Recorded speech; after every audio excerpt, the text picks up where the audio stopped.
पैकी विदर्भातल्या 5 ठिकाणी त्या निवडणूक होणार आहे. त्यापैकी आज इथे जो आपण जमा झालेलो आहे म्हणजे गोंदिया भंडाराची जी लोकसभा निवडणूक आहे जी 19 तारखेला आहे आणि ज्याच्यासाठी भारतीय जनता पार्टी, शिवसेना आणि राष्ट्रवादी काँग्रेस पार्टी आणि इतर पक्ष या सर्वांनी जो उमेदवार दिलेला आहे ते म्हणजे आपले विद्यमान खासदार सुनीलजी मेंढे यांना निवडून आणण्यासाठी उद्या आदरणीय गृहमंत्री अमितजी शहा यांची अतिशय मोठी सभा गोंदियामध्ये होणार आहे. या सभेसाठी उपस्थित स्वतः प्रफुल्लभाई पटेल असतील, उपमुख्यमंत्री देवेंद्रजी फडणवीस असतील, भारतीय जनता पार्टीचे अध्यक्ष चंद्रशेखर बावनकुळे असतील आणि तिन्ही पक्षाचे अतिशय सिनियर पदाधिकारी राहणार आहेत. ही बैठक उद्या मोदी ग्राउंडवर संध्याकाळी 6 वाजता होणार आहे आणि याचा उद्देश हाच आहे की मोदीजींनी गेले 2 टर्म ज्या प्रकारे देशावर राज्य केल्यानंतर देशाने ज्या प्रकारचं परिवर्तन बघितलं, पण घर नल असो, रस्ते असो, विजेची समस्या असो, डायरेक्ट बेनिफिट ट्रान्सफर असो, अशा अनेक समस्या मोठ्या प्रमाणात पूर्ण केल्या. सर्व समस्या भारतातल्या संपल्या असा आमचा दावा नाही. मात्र येत्या काळामध्ये देशाला जर अजून पुढे मोठी झेप घ्यायची असेल, 11व्या स्थानावरून अर्थव्यवस्था 5व्या स्थानावर आली, त्या 5व्या स्थानावरून 3ऱ्या स्थानावर जे यायचं असेल आणि विश्वगुरु जर व्हायचं असेल तर आपल्याला परत नरेंद्र मोदींचं नेतृत्व अतिशय आवश्यक आहे. जनतेने देशाने मूड बनवून घेतलेला आहे, परत मोदीजींना प्रधानमंत्री करायचं आहे. मात्र आम्हाला केवळ 272 जागा घेऊन चालणार नाही. मोदीजींनी आम्हाला एक नारा दिलेला आहे, सर्व पक्ष मिळून एनडीएचे 400च्या वर उमेदवार आम्हाला निवडून आणायचे आहेत. त्यामुळे सर्व भारतभर अशा प्रकारच्या सभा चालू आहेत. महाराष्ट्रामध्ये मोठ्या भारतीय जनता पार्टीच्या केंद्रीय नेत्यांची ही पहिली सभा आहे, अमितजींची आहे. त्याच्यानंतर स्वतः नरेंद्र मोदीजी, नितीनजी गडकरींच्या सभा चालूच आहेत, नड्डाजी यांच्या देखील सभा होणार आहेत. तेवढ्यासाठी प्रेस कॉन्फरन्स आहे.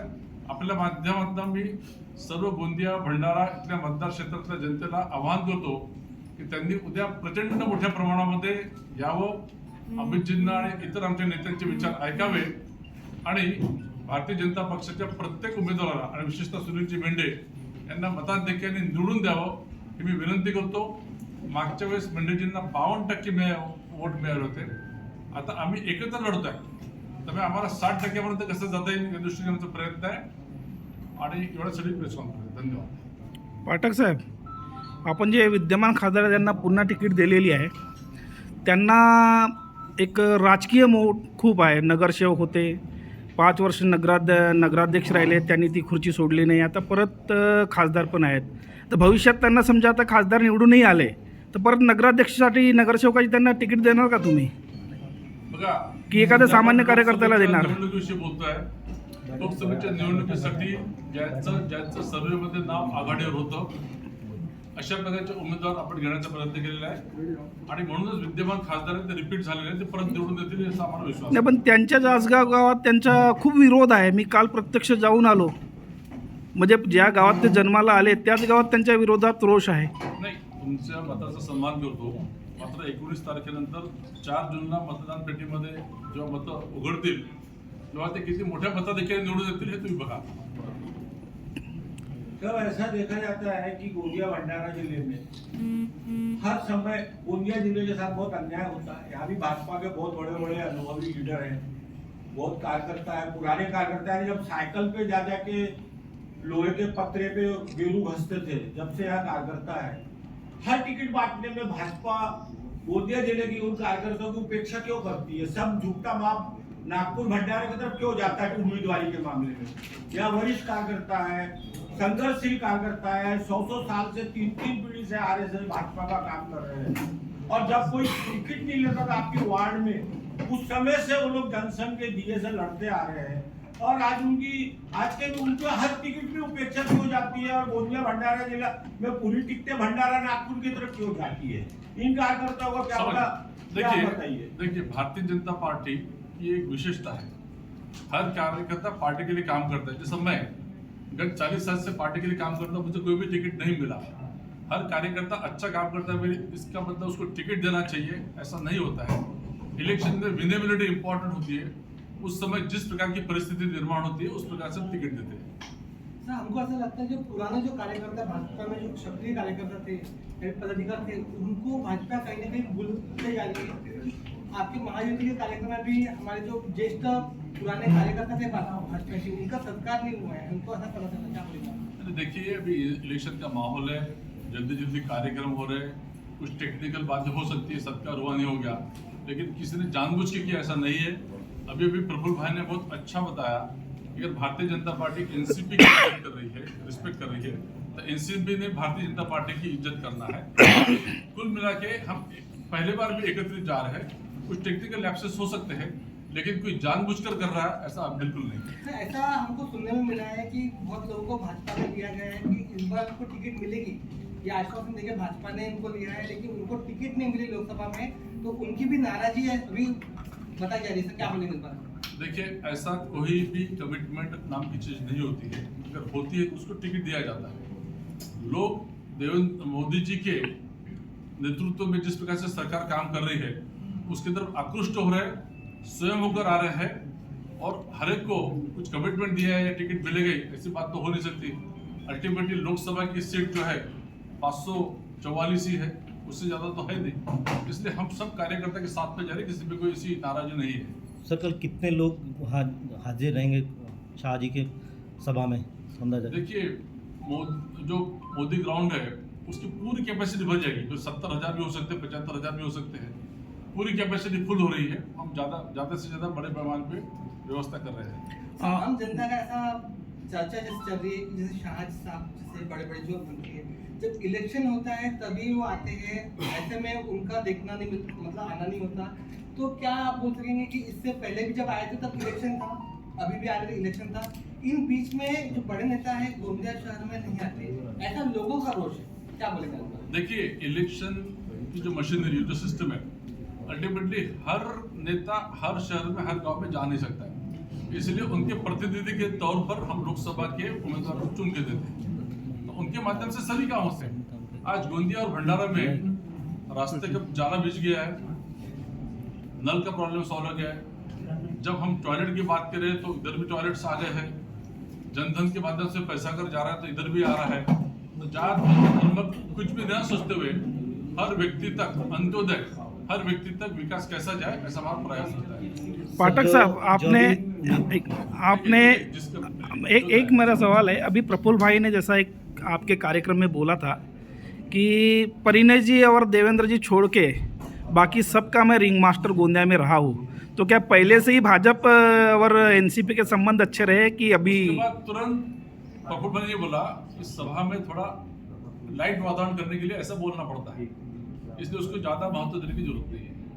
सर, अभी चुनाव के दरमियान अभी लाइट बिल 10% बढ़ा दी है, अभी जस्ट चुनाव चालू है, अब इलेक्ट्रिक बिल पर 10% की बढ़ी। देखो, इलेक्ट्रिक बिल जो होता है, ये चुनाव और उसका संबंध नहीं होता है, उसको मल्टी ईयर टैरिफ बोलते हैं।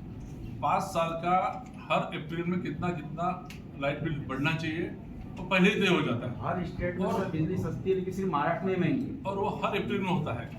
जहाँ तक आप लोग, ये बिजली का बहुत अलग विषय है, मैं पूरा उसको आपको जवाब दे सकता हूँ, फिर भी संक्षिप्त दूंगा कि आप जो बोल रहे हैं उसमें कोई दावा नहीं है। महाराष्ट्र की बिजली भी उतनी ही सस्ती है, सिर्फ हम इंसेंटिवाइज करते, जो ज़्यादा से ज़्यादा बिजली का कंजम्पशन करे, रोजगार निर्मित करे, इन्वेस्टमेंट लावे, उसको हम जिस प्रकार से इंसेंटिव दे रहे हो और कहीं नहीं दे रहे। इसलिए मुझे बताओ कि हम सिर्फ ऐसा कहते हैं, ऐसे कितने उद्योग सचमुच महाराष्ट्र से बाहर चले गए? इसलिए ऐसा नहीं है। महाराष्ट्र का बिजली का जो, आज आपकी जानकारी के लिए अभी प्रधानमंत्री ने महाराष्ट्र के बिजली की तारीफ की, और ये मॉडल पूरे दुनिया देश में लागू करे इस प्रकार का काम किया है। और अभी तो माननीय देवेंद्र जी फडणवीस स्वतः ऊर्जा मंत्री है, स्वयं ऊर्जा मंत्री है, इसलिए ऊपर एक अलग विषय पर डिस्कस कर सकते हैं। सर, मेरा एक प्रश्न है, मेंढे जी का 5 साल का जो कार्यकाल बीता है और जिस प्रकार से मोदी जी का जो प्रभाव पूरे देश में है और उसी प्रभाव के अंतर्गत हमारे क्षेत्र में भी है, तो ठीक है, आपका जो एक टारगेट है कि कहीं तो भी आप लक्ष्य को पूरा करोगे और वो जो है उसमें आप अपनी जीत हासिल कर लोगे।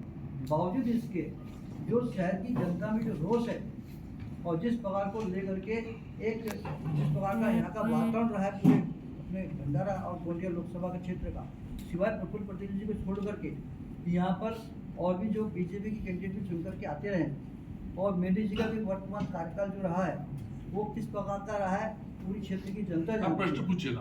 प्रश्न ये है कि इस प्रकार का जो वातावरण है विकास के नाम पर खाली फोके जी ने कुछ स्तर पर लोकल स्तर पर लोगों के काम जरूर निपटाए, लेकिन बाकी जो बात करें विकास की तो ये साकोली में जो अपना ठोस काम नहीं हुआ बोल रहे हो। वो बोल रहे कि 5 साल में जो करे उसका ब्यूरो अभी तक उन्हें दिए नहीं, हैं? ये उसके बारे में बोल रहे हैं। प्रफुल्ल भाई की मेहनत से जो कुछ भी वहाँ पर आज उजाड़ हो गया हुआ और उस पर करोड़ रुपए खर्च हुए, तो इसके बारे में आपका क्या कहना है कि एक तरफ मोदी जी के नाम पर चुनकर क्या सर एक मोदी जी के नाम पर चुनकर क्या आते हैं, बावजूद इसके ये जो है हमारे गोंदिया की जनता के साथ कोई बड़ी इंडस्ट्री नहीं है।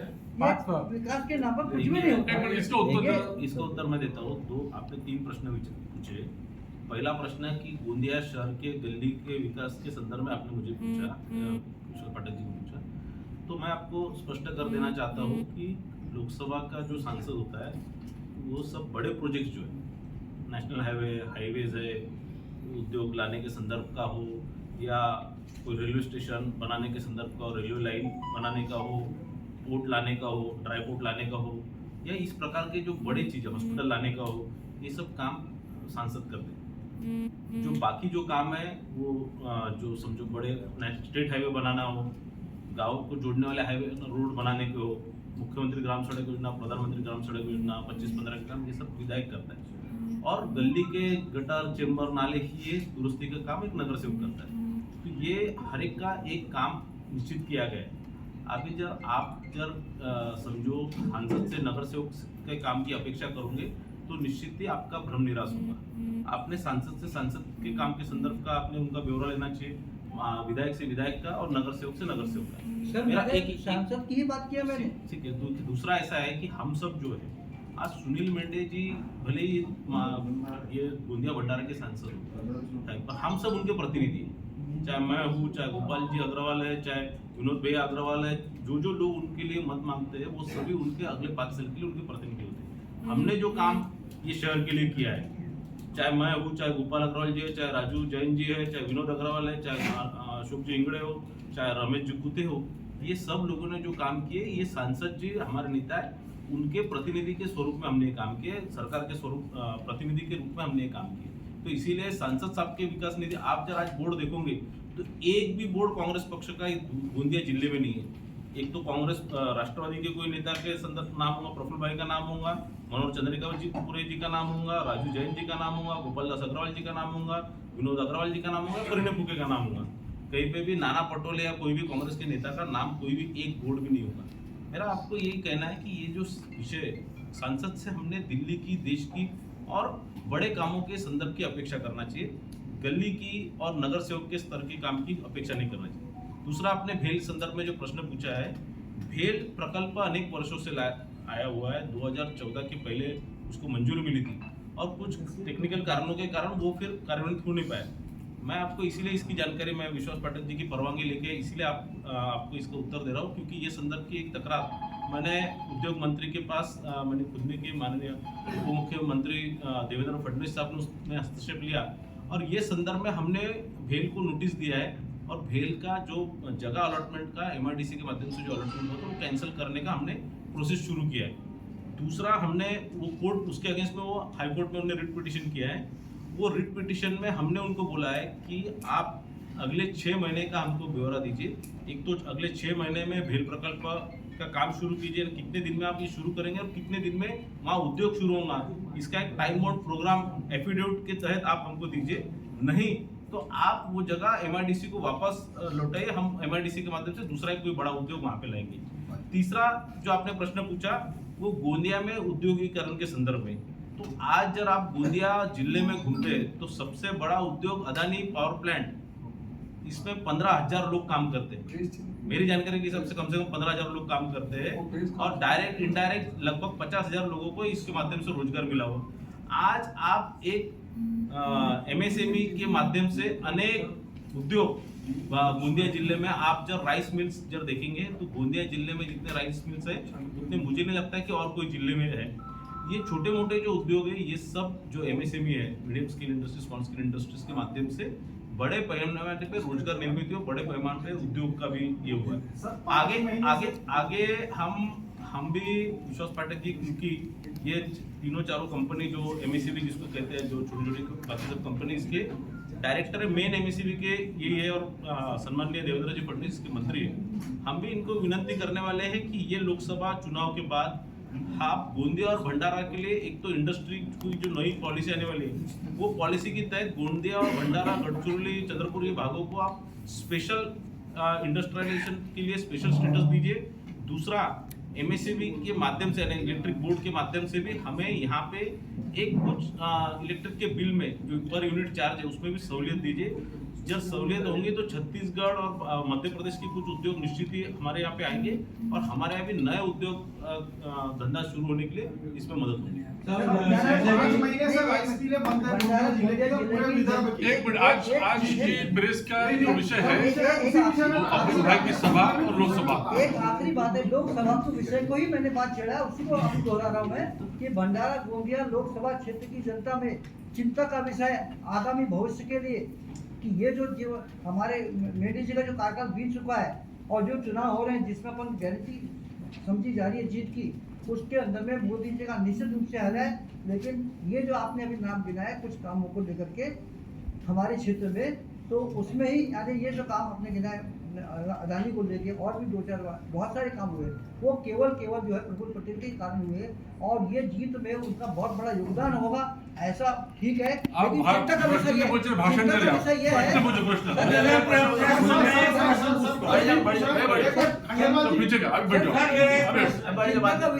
का है। आप भाषण क्यों दे रहे हो भैया? जिसको चांस नहीं मिला उसको भाई साहब। सर 5 महीने से विदर्भ की राइस मिलें बंद है।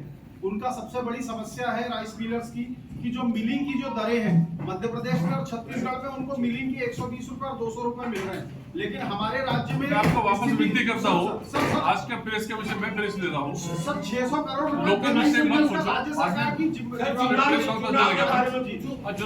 सर जैसे आज आप आए हैं मेडी जी के लिए प्रयास कर रहे हैं, वैसे भी हर चुनाव के समय बड़े बड़े आपके लीडर आए, एक बार फडणवीस साहब आए थे और एक बार बावनकुळे जी ऊर्जा मंत्री जब आए थे।